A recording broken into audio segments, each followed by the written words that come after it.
Hey, biracial Tiffany here. I'm somewhere new today. I'm in Michigan.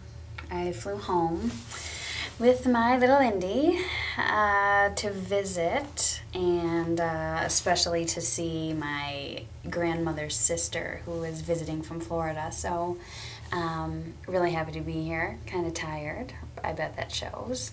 I have chosen this room for one reason in particular. I will call it Dark Bridget.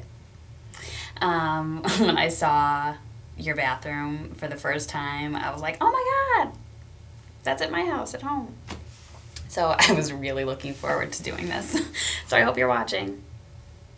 All right, so yesterday on CBS Sunday Morning, Ben Stein did a little spiel on neckties, and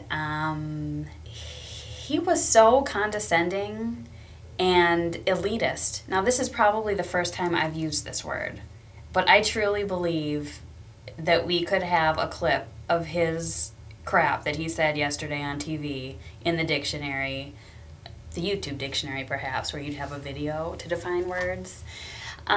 He was talking about how people used to wear neckties and it was a symbol of dignity and respect, and I get that. But he said that it symbolized that you didn't work with your hands or a hammer or something. What?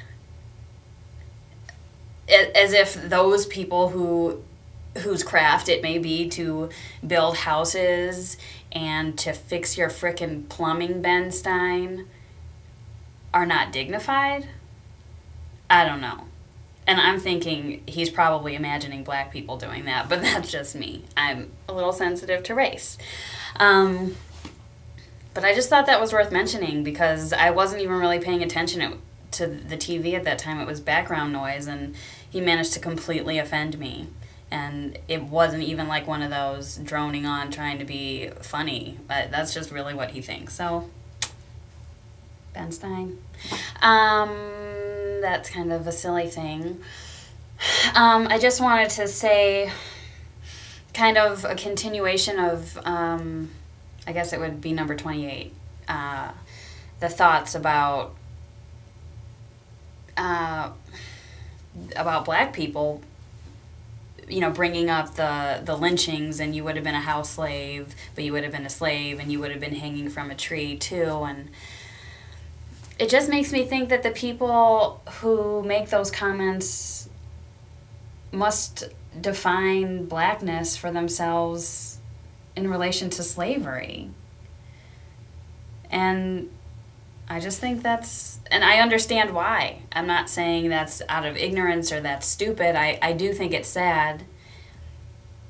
When I think of blackness, the first thing I don't think I think of slavery immediately, and I don't know if that's a product of being biracial, if it's naive, I don't know what it is, but it just sort of hit me. I made a little correlation to thinking, you think I'm running away from blackness, and to tell me that you are using images of slavery to try to keep me black. And I've said a million times, I'm black, I know I'm black, yada, yada, yada. That's not really my point. I just wanted to say, like, if you find yourself thinking that, you might want to check on it, because there's so much wonderful stuff about being a person of color. And it doesn't have much to do with slavery. And I also was thinking, you know, I actually do have some black friends, let alone black women, who've meant a lot to me in my life, and I don't have, you know, close relationships right now, but perhaps at certain times in my life, they were very important and a big part of my life, and I hold that memory and that bond to be important, and for whatever reason, time, space, you know, distance, we may not interact much anymore, but it has nothing to do with all these issues I'm talking about. I think I have failed every time to say that these are general ideas that I had about black women, or that if I was alone going into a group of people that I did not know and who knew each other, that those are the black women that I was afraid were going to shun me, or, you know, whatever. I'm not even going to talk about all that anymore. What I mean to say, and I made a freaking list because it's important to me, and I just literally hit me that, like, some of these people could see this.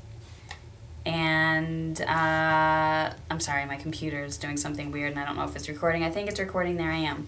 And be completely offended and think that I was afraid of them, or, you know, not judging them on the person that they are and the relationship that we had, and that I was throwing them into some category of scary black women, which is just not true and not my intention at all. So I would say in high school, in that extremely white high school, I had Heather Coleman, who was a year older than me, and in choir and in plays, and just a fantastic girl at the time. I'm sure she's a fantastic woman now, and I intend to reconnect with her. Yeah, so that was good for me, and I'm always grateful that I had Heather Coleman around in high school. Before that, I really think I count my family as my black friends from childhood. Yeah, I don't know. But also in college, I need to talk about, like, what happened to me when I went to college, because I changed a lot, and it was like from day one of orientation when I realized that, oh, they sent me to the black orientation.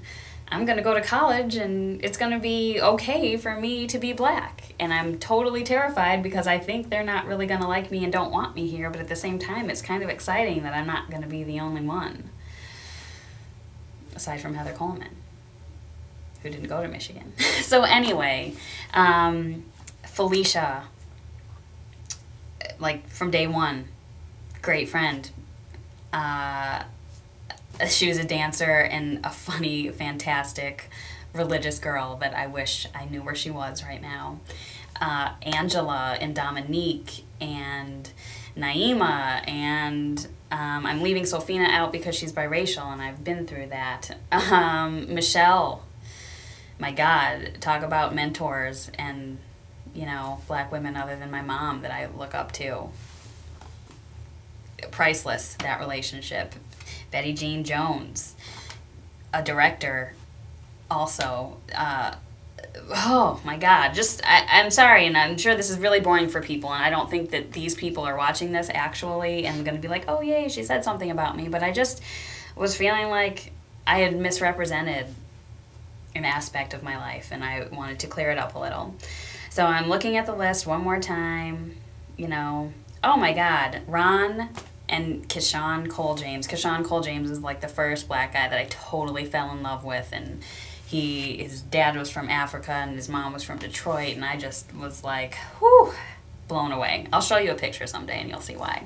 And I went on spring break my senior year with these guys. I like crashed their spring break essentially, so they, you know, not only were cool and fun, but they like came through for me at a time when I really needed it.